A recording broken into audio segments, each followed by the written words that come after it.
अर्थव्यवस्था पे 5 नंबर पर है, 5 नंबर पर।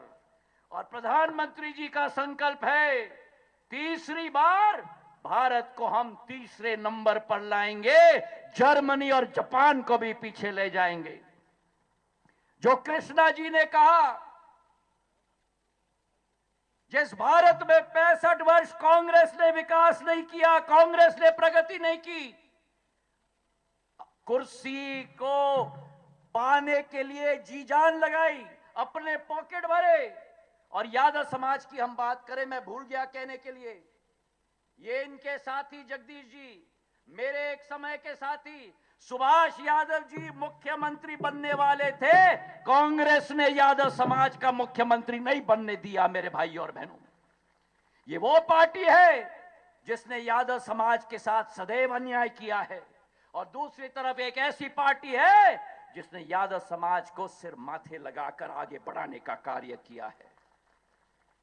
तो आज आपसे मैं निवेदन करने आया हूं, जिस प्रधानमंत्री ने 65 वर्षों में जब केवल 3 करोड़ गरीबों के घर बने थे, 10 वर्षों के अंदर 4 करोड़ गरीब के घर बना दिए, जिस प्रधानमंत्री ने 10 करोड़ उज्ज्वला बहनों के अंदर घर के अंदर गैस का स्टोव और गैस का सिलेंडर दिलवा दिया, जिस प्रधानमंत्री ने गरीबों के लिए 28 करोड़ आयुष्मान कार्ड, अमेरिका की आबादी से ज्यादा आयुष्मान कार्ड इस देश में दिला दिया। आज भारत निकल चुका है मेरे भाई और बहनों, और इसलिए प्रधानमंत्री कहते हैं यही समय है, बोलो मेरे साथ, यही समय है, यही समय है, यही भारत का समय है। और इसलिए ये प्रण मेरे भाई और बहनों हमें लेना होगा कि फिर एक बार खड़े होके बोलो मेरे साथ, फिर एक बार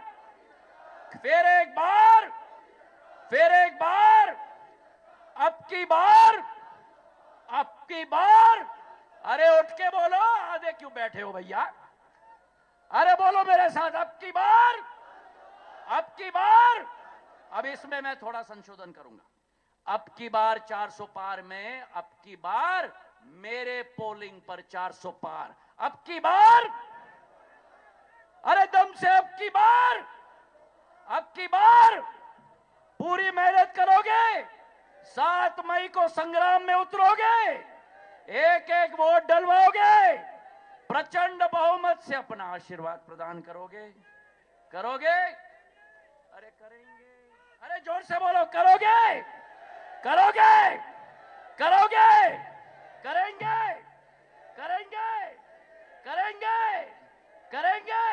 केपी यादव जी हाथ उठाओ भैया, करोगे, मैं हाथ उठाओ, करोगे। बहुत बहुत धन्यवाद। जय हिंद, जय भारत।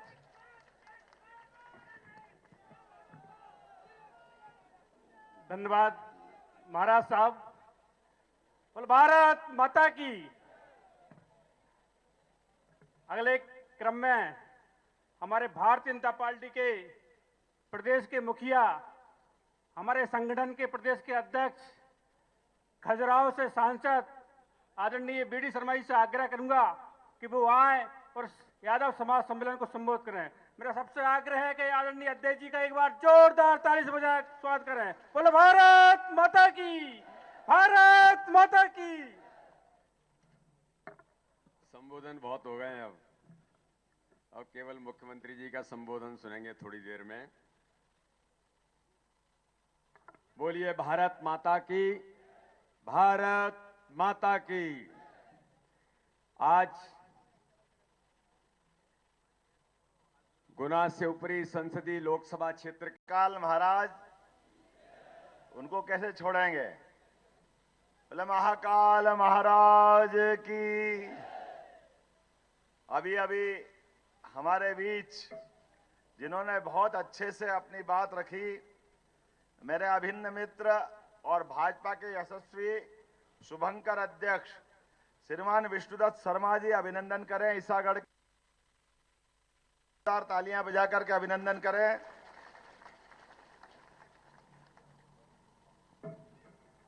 और यहां के लगातार संपर्क में रहते रहते गुनाह की आवाज देश और दुनिया में पहुंचाने वाले हमारे लोकप्रिय उड्डयन मंत्री श्रीमान ज्योतिरादित्य सिंधिया जी, जोरदार अभिनंदन सिंधिया जी का भी। हमारे मंत्रिमंडल की साथी बहन श्रीमती कृष्णा गौड़ जी, उनका भी अभिनंदन है, उनका वंदन है। मेरे अभिन्न मित्र और आपके लोकप्रिय सांसद, जोरदार तालियां केपी यादव जी के लिए भी। इस अवसर पर मंच पर मौजूद जिलाध्यक्ष, क्या सुंदर सबकी व्याख्या करी आलोक तिवारी जी, आप तो छा गए। और ग्वालियर से प्रभारी संगठन में कुशल संगठनकर्ता श्री महेंद्र यादव जी, जोरदार तालियां महेंद्र सिंह जी के लिए। अभी अभी जगन्नाथ सिंह जी को मैं इशारा कर रहा था, जय जगन्नाथ। जोरदार तालियां आपके विधायक जी के लिए, जय जगन्नाथ। जगन्नाथ सिंह जी यादव जी, यादव ही है वो तो, क्या मानेंगे अपने। जगन्नाथ सिंह जी रघुवंशी। हमारे अपने ब्रजेंद्र यादव जी, जोरदार तालियां ब्रजेंद्र यादव जी के लिए, विधायक कोलारस। अजय प्रताप सिंह, जोरदार तालियां अजय भाई, जिला पंचायत के शानदार अध्यक्ष।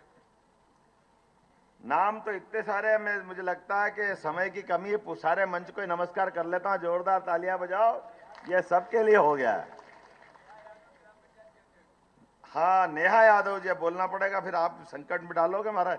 चलिए जय हो। नेहा यादव जी, जोरदार तालियां। एक बहन का नाम तो लेंगे, और ये इसलिए भी लेंगे कि एकमात्र पार्टी भारतीय जनता पार्टी है जो माता बहनों को समान दृष्टि से देखती है।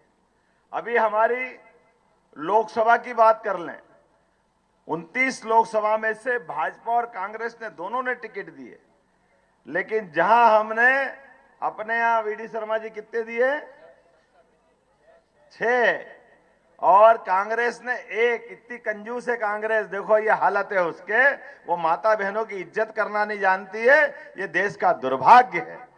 देश के सर्वोच्च पद पर, राष्ट्रपति जैसे महत्वपूर्ण पद पर अनुसूचित जनजाति की बहन द्रौपदी मुर्मू का अगर बिठाने का संकल्प किसी ने लिया तो श्रीमान नरेंद्र मोदी जी ने लिया, और भारतीय जनता पार्टी की पूरी की पूरी पार्टी ने पार्लियामेंट्री बोर्ड के माध्यम से निर्णय किया कि हाँ, हम तो अब उस वंश के मानने वाले हैं जहां पहले कृष्ण भगवान के पहले भी नाम क्या लेते हैं, राधा। यह हमारे देश की संस्कृति, बोलो राधा, सीता। हमारे अपने वंश में तो, हमारे अपने देश में तो, हमारी संस्कृति में तो माता बहनों का क्या सम्मान करते हैं, और करना भी चाहिए। जब जब भी इतिहास के उल्टे पन्ने पलटे जाएंगे तो हमेशा इतिहास में ऐसे बेहतर उदाहरण के लिए कोई वंश पूजा जाएगा तो वो यादव वंश हो सकता है। मैं आपको गारंटी से कह सकता हूं, ऐसे अपने इस गौरवशाली वंश, सारा भारतीय संस्कृति यदु से ययाति तक जिस वंश के नाम से जाने जाते हैं, सारी धाराएं वहां से निकली, रघुवंश की वहां से निकली है, और ये भगवान कृष्ण का वंश भी वहां तक निकला है। सारा देश अगर ये संस्कृति दुनिया में पुजाती है तो किस कारण से पुजाती है? ये पुजाने का कारण है त्यागमय संस्कृति, सब कुछ लुटा करके भी आनंद देने वाली संस्कृति, दुनिया में मानवता को स्थापित करने वाली संस्कृति। और इसी को एक शब्द दिया है भगवान के समय से, वो धर्म आधारित संस्कृति। तो इसके लिए बोला जाता है धर्म क्षेत्र कुरुक्षेत्र है, अर्थात जहां धर्म है वहां कृष्ण है, जहां कृष्ण है वहां यादव है। दुनिया की कोई ताकत इसको झुटला नहीं सकती। जीवन में कष्टों से घबरा करके घबराने वाले घबराते रहेंगे, डरने वाले डरते रहेंगे। जहां डर के अगर कोई खड़ा है निडर, वो है भगवान श्री कृष्ण। ये हमारी संस्कृति हजारों साल से सिखाती आई है। मैं अपने इस गौरवशाली इतिहास को प्रणाम करते हुए अपनी बात करूंगा। और अब चूंकि चुनाव की बेला है, जिस बात को लेकर हम बैठे हैं, हमारे अपने इस लोकसभा के प्रत्याशी और वह तो मैं प्रणाम करना चाहूंगा। हमारे लिए पुरानी बात भी, चुनाव में गुना लोकसभा से जो प्रचंड जीत दी है, उस जीत के बलबूते पर जोरदार तालियां केपी यादव जी के लिए, उतनी तालियां सिंधिया जी के लिए बजना चाहिए। दोनों का महत्व भी बताना चाहूंगा। हमको मालूम है अलग अलग प्रकार के लोभ लालच, पता नहीं कितने प्रकार की बातें होती है, लेकिन धर्म मार्ग पर चलने वालों के लिए चुनौती चुनौती होती है। उसको लगातार संघर्ष करना होता है, और संघर्ष करने में मुगलों से भी जिनने संघर्ष करके, हम तो गोपाल कृष्ण की जय बोल रहे हैं। सिंधिया वंश ने उज्जैन में गोपाल मंदिर भव्य और दिव्य बना करके दिखाया। यह हमारा उज्जैन का इतिहास बताना चाहूंगा। जोरदार तालियां बजाएं इस बात के लिए। कैलाशवासी बाईजाबाई महारानी जी ने अपने पैसे से भगवान कृष्ण का मंदिर बनाया। वो मंदिर बना करके जो गौरवशाली एक और बड़ा पृष्ठ है वो भी खोलना चाहूंगा। 1000 साल पहले मोहम्मद गोरी के समय, और गोरी ने हमारे अपने भगवान द्वारका का, और द्वारका में जो लूट मचाई थी, सोमनाथ में जो लूट मचाई थी, और यहां से दरवाजे चुरा के ले गए थे। पन्ना के दरवाजे चांदी की चौखट में जड़े हुए। जब हम कमजोर थे, काल के प्रवाह में ले गए होंगे, कोई बात नहीं। मुझे इस बात की प्रसन्नता है कि मुगल की सत्ता खत्म नहीं हुई थी दिल्ली में, लेकिन ये हमारे सारे देवालय पूरे सिंधिया साम्राज्य में अगर जगमगा रहे हैं तो उसकी बड़ी ताकत हिंदू समाज की हमारे महाराज सिंधिया जी के माध्यम से हमने वो गौरवशाली समय देखा है। और वहीं उसी उज्जैन के गोपाल मंदिर में जो दरवाजा खुलता है, वो लाहौर से जो लूट के ले गए उनसे छीन के वापस ला करके पूरे देश का मान सम्मान बढ़ाने का काम अगर किसी ने किया है तो सिंधिया वंश के माध्यम से हुआ है। मुझे इस बात का गर्व है। आज के इस दौर में चूंकि चुनाव की बेला में हम आ गए हैं, और चुनाव की बेला में आए तो बात तो बहुत सारी हुई है। मैं भगवान कृष्ण के बहुत सारे इतिहास पे बात कर सकता हूं। मुझे बड़ा मजा आता है। राजनीति में अपनी जगह होगी बात सारी, लेकिन हम अपने आराध्य को भजे, ऐसा सौभाग्य मिल जाए तो उससे ज्यादा आनंद क्या मिल सकता है। बोलो गोपाल कृष्ण भगवान की। लेकिन दुर्भाग्य के साथ कहना पड़ेगा, पहले अंग्रेजों ने और फिर कांग्रेस ने हमारे सारी देवी देवताओं को, सारी सनातन संस्कृति को, सारे सनातन धर्म को पाठ्यक्रम से बाहर कर दिया।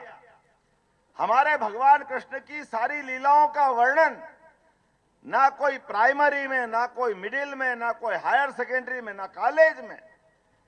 अरे बताओ, ये भगवान राम और भगवान कृष्ण के जीवन के पृष्ठों को अगर शिक्षा से बाहर कर दोगे तो भारतीय संस्कृति कहां से समझाएंगे। लेकिन दुर्भाग्य के साथ कहना पड़ रहा है, पहले अंग्रेजों ने 1832 में लॉर्ड मेकाले के माध्यम से वो शिक्षा नीति लागू की, जिसमें हमको जड़ों से काटने का प्रयास किया।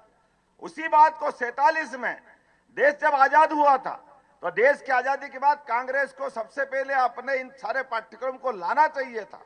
लेकिन दुर्भाग्य के साथ कहना पड़ेगा, कांग्रेस ने वो प्रयास नहीं किए।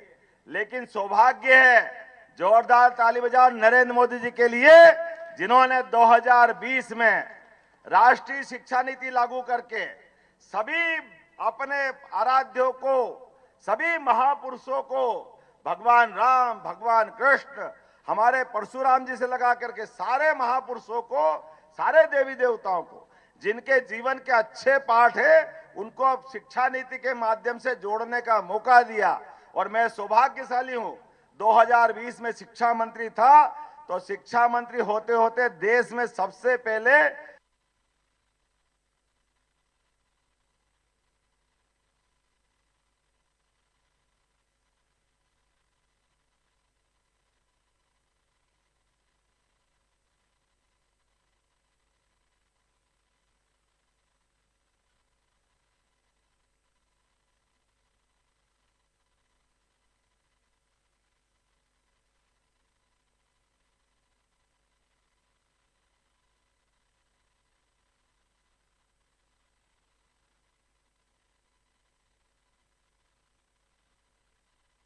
दिन मरना पड़ेगा। जब मरना ही पड़ेगा तो डरना कैसे? और डरने का नाम जहां खत्म होता है वहां निडरता चालू होती है। ये भगवान कृष्ण सदैव सदैव से कहते आए। इसलिए उन्होंने कहा धर्म मार्गे कुरुक्षेत्र, धर्म के मार्ग में चलना मतलब कुरुक्षेत्र में चलना। और एक छोटा सा इतिहास बताना चाहूंगा। हमारा सबका कितना गौरवशाली इतिहास है। अभी हमारे सभी साधु संतों से निवेदन करेंगे कि भगवान के इस पक्ष में भी आप प्रवचन चालू करो। ये विषय भी बताना चाहिए, भगवान ने दुनिया के सारे बड़े बड़े युद्ध अपनी नारायणी सेना के माध्यम से जीते थे। जीते कि नहीं जीते थे? लेकिन उन्होंने उस कुरुक्षेत्र के बड़े महासमर में यह निश्चय किया कि मैं अपनी सेना को सामने रखूंगा और मैं पांडवों के साथ खड़ा रहूंगा। दुनिया का कोई इतिहास इतना गौरवशाली नहीं है। केवल भगवान के आदेश से, अपने राजा के आदेश से सारी की सारी सेना हंसते हंसते अपनों को, प्राणों को उत्सर्ग कर गई। एक ने भी कोई पीठ दिखाने का काम नहीं किया। यह भगवान कृष्ण का गौरवशाली इतिहास है। साथ में भी रहे तो ऐसे पक्के रहना चाहिए, विश्वास भी करो तो इतना पक्का करना चाहिए, जो कह दो वो करके दिखाना चाहिए। ये इतिहास किसी से मिल सकता है? केवल गोपाल कृष्ण से मिल सकता है। बोलो गोपाल कृष्ण भगवान की। कितने रूप है भगवान के, कहां कहां से देखो उनको। मित्रता का सर्वश्रेष्ठ उदाहरण कहीं से मिलता है तो सुदामा और कृष्ण की दोस्ती। साहब ने विधि जी अभी याद कर रहे थे, क्यों नहीं कर सकते? 5000 साल पुराने इतिहास है हमारा आपका ब्राह्मण देवता से दोस्ती का, भगवान कृष्ण के काल से। जोरदार ताली बजाओ सुदामा के साथ। और दोस्ती भी करी तो ऐसी करी कि बड़े से बड़ा पद मिल जाए तो भी गरीब से गरीब मित्र को भी नहीं भूलते। आज तक मित्रता का उससे बड़ा उदाहरण दुनिया में नहीं मिलता है। यह भगवान कृष्ण का उदाहरण है।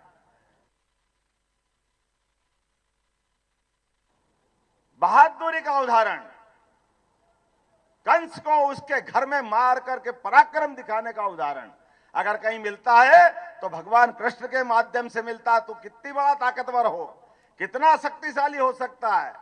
लेकिन ये गोपाल गाय के साथ घूमते घूमते अपनी मंडली को लेकर के घर में मारने की हिम्मत भी कोई कर सकता है तो बोले गोपाल कृष्ण भगवान की। यह उदाहरण हमारे सामने आता है। आज इस बात को लंबा करूंगा तो बात को समेटना मुश्किल जाएगा।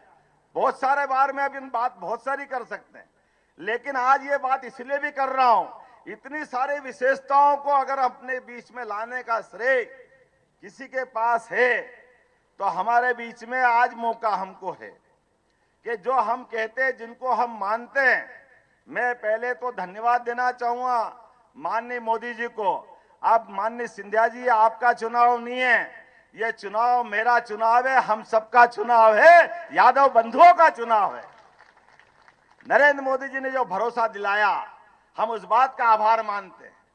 हमारे घर में तो कोई सांसद विधायक नहीं रहा था, लेकिन दुर्भाग्य से और भी यादव बंधु बिहार यूपी में वो इस रास्ते पे गए, लेकिन वो यादव बंधु के नाम पे तो गए, पहली बार तो बन गया धक्का धूमी से, न बाद में ऐसे पकड़ के बैठ गया कि उनकी औलाद से बाहर ही नहीं आने दिया उनने। दुर्भाग्य ऐसा, इतना बड़ा यादव समाज, पूरे देश की सबसे बड़ी आबादी, लेकिन एक बार भी दूसरा उनके घर के बाहर वाला कोई बन जाए उनको मंजूर नहीं। ये धन्यवाद है भाजपा को, पहले बाबूलाल जी गौर को, और अभी आपके सामने मेरे को मौका दे करके लोकतंत्र की जय जयकार करने का काम किसी ने किया है तो भारतीय जनता पार्टी के माध्यम से हुआ है। हमें इस बात को धन्यवाद देना पड़ेगा कि लोकतंत्र में शहीद भगत सिंह से लेकर चंद्रशेखर आजाद तक इन सबने अपने प्राणों की आहुति इसीलिए दी कि लोकतंत्र की स्थापना होना चाहिए। किसी भी आदमी को कोई भी पद पे बिठा दे, उसको बैठने का मौका मिलना चाहिए। मुझे इस बात को धन्यवाद देने में पार्टी का आभार मानना पड़ेगा। ये अगर कोई निर्णय कर रहा है वो एकमात्र पार्टी भारतीय जनता पार्टी है, जो ऐसे फैले हुए कीचड़ में क्या खिलाती है? जोर से बोलो, क्या खिलाती है? जोर से बोलो, क्या खिलाती है? तो ऐसे दुनिया के फैले हुए कीचड़ में अपनी संस्कृति की जय जयकार करने के लिए, और हम तो और गौरवशाली है, इस बार का चुनाव तो और ज्यादा आनंद का है। मोदी जी ने कितना कमाल किया, कितने प्रकार के काम किए, लेकिन सबसे बड़ा काम किया हमको मालूम, गांव वालों की इज्जत करने में अगर कोई सबसे बड़ा नाम आता है तो भगवान कृष्ण का आता है। वो कहां जाए, वो मथुरा में जाए, पराक्रम का झंडा फहरा है। वो हस्तिनापुर जाए, पराक्रम का झंडा फहरा है। वो बड़ी से बड़ी धनाढ्यों की सभा में जाए तो हर जगह अपने गांव की संस्कृति को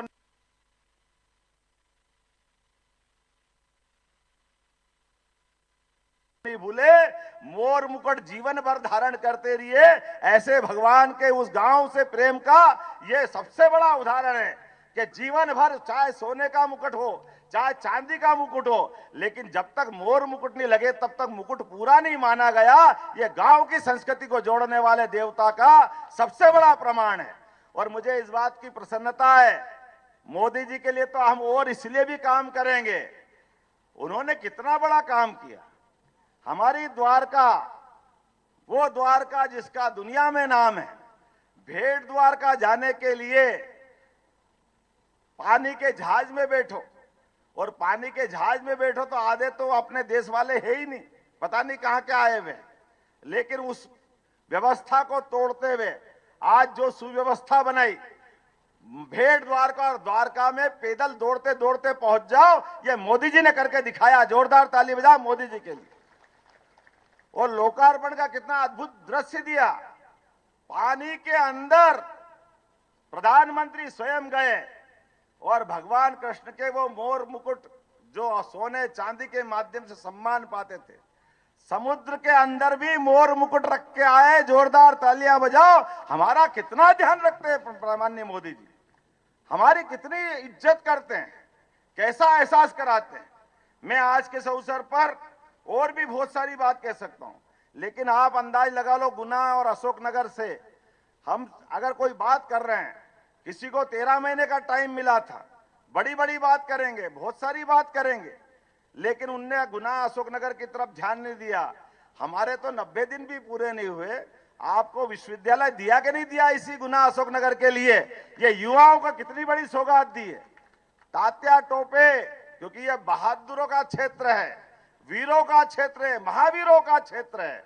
यहां पर ऐसे ही स्वतंत्रता सेनानी के नाम पर जोरदार तालियां बजाओ। एक और कृषि विश्वविद्यालय भी दिया है, जिसके माध्यम से हमारे बच्चे पढ़ेंगे, आगे बढ़ेंगे, युवाओं का मान सम्मान मिलेगा।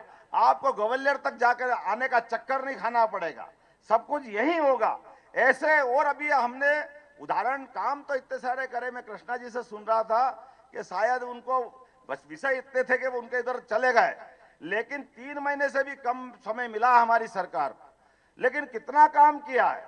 100 से ज्यादा फैसले किए, और फैसले करने के पहले सबसे बड़ा एक निर्णय किया है कि सरकार संवेदनशील होना चाहिए। सरकार में संवेदना नहीं है तो सरकार काहे की। इसी गुना के अंदर बस की दुर्घटना हुई थी, आप सबने भी देखा होगा। मेरा स्वागत सम्मान भी नहीं हुआ था यहाँ। हमने कहा स्वागत सम्मान बाद में, पहले जो भी इसमें इन्वॉल्व होंगे तो नीचे से लेके ऊपर तक को भी हटाने का निर्णय इस गुना की धरती पे करके एहसास कराया था कि जहां गलत होगा सरकार कोई भी कड़ा कदम उठाने के लिए बाल बराबर भी पीछे नहीं हटेगी।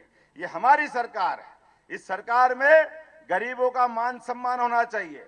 आपके पास के जिले में एक ड्राइवर साहब, अब ड्राइवर से बात करोगे बेचारे तो वो जो जानता वैसी बात करेगा।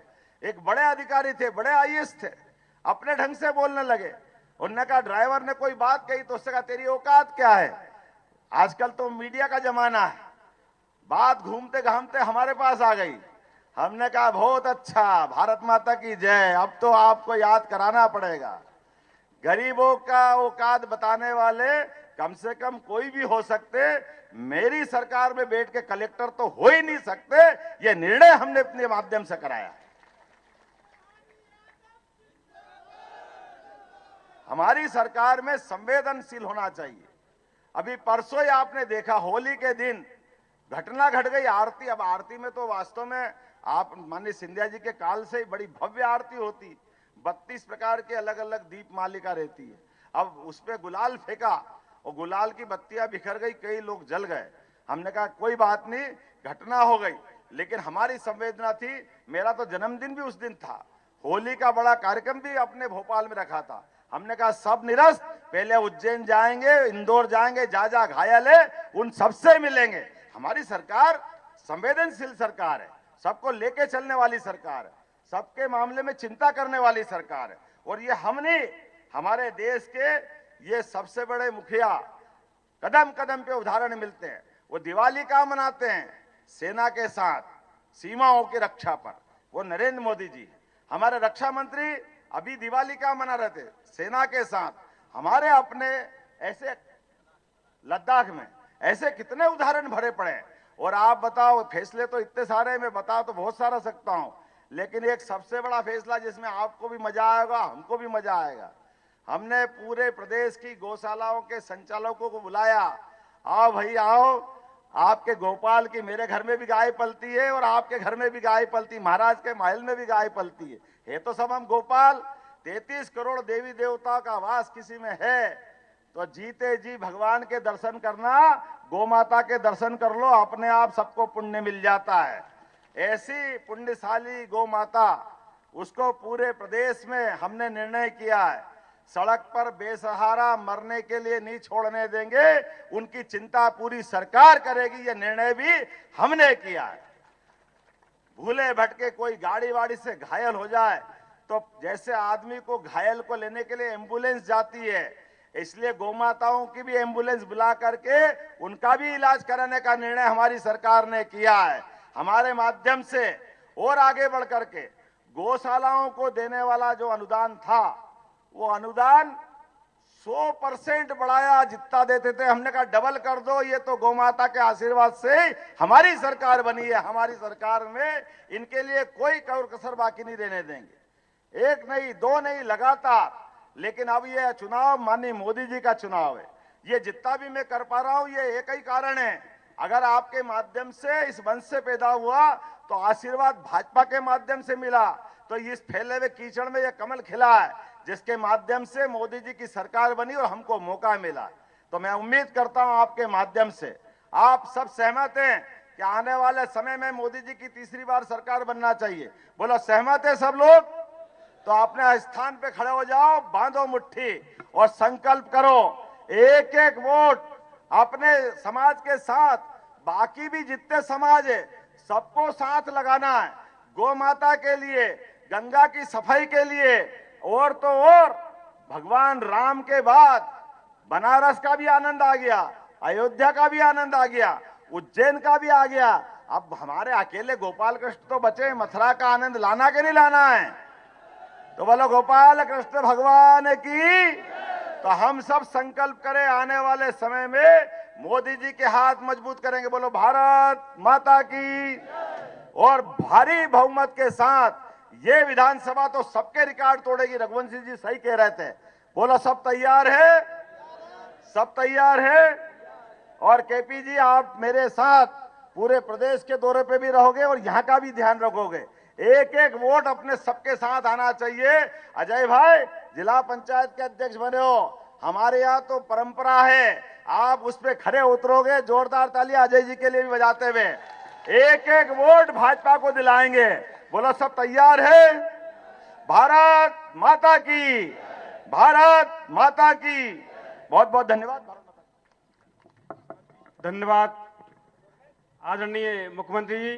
सब लोग बाहर बैठ जाएंगे। आखिर में आभार प्रकट करने के लिए मैं आदरणीय दादा संग्राम सिंह जी से आग्रह करूंगा कि आए और आभार प्रकट करें। आदरणीय दादा।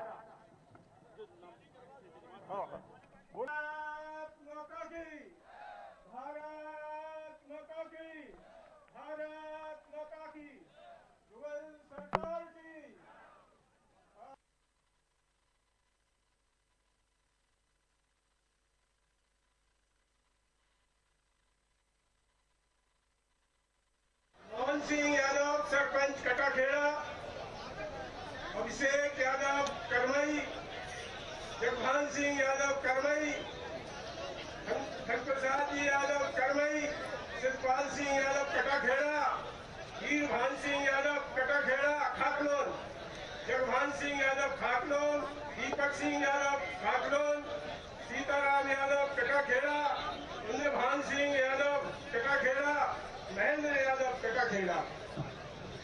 जगवान सिंह यादव बमुरिया बूट, जिला महामंत्री कांग्रेस और जनपद अशोकनगर। वो भी सदस्य ग्रहण करेंगे माननीय मुख्यमंत्री जी और माननीय प्रदेश अध्यक्ष जी की और माननीय हमारे प्रत्याशी श्रीमंत महाराज साहब के यहाँ।